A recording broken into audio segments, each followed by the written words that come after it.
ঝাড়গ্রামে বন্ধ করে দেওয়া হলো পৌষ পাবন। কেন্দ্রের তরফে আয়োজিত দুদিনের এই উৎসব পৌষ পাবনে অনুমতি দিল না পুলিশ প্রশাসন। ঝাড়গ্রামের হিন্দু মিশন মাঠে সেখানে পৌষ পাবন। আদিবাসী সমাজের অনুষ্ঠান বন্ধ করল মমতার সরকার।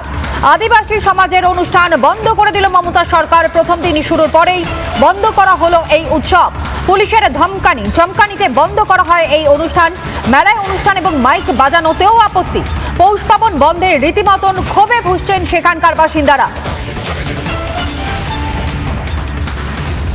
২রা ডিসেম্বর 2025 আমরা ঝাড়গ্রাম জেলার জেলা শাসক, superintendent of police, BDO, SDO সবাইকে নিয়ম অনুযায়ী চিঠি দিয়েছিলাম, কিন্তু তারা চিঠি রিসিভ করেছেন, কোনো উত্তর আমাদের আজ পর্যন্ত দেননি।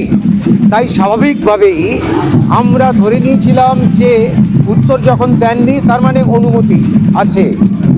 হঠাৎ ঝাড়গ্রাম থানার আইসি, ইন্সপেক্টর ইনচার্জ, তিনি তাঁর ফোর্স নিয়ে এসে আমাদেরকে অনুষ্ঠান করতে বাধা দেন এবং তার বক্তব্য হচ্ছে উপর থেকে নির্দেশ আছে, আমি অনুষ্ঠান করতে দেব না।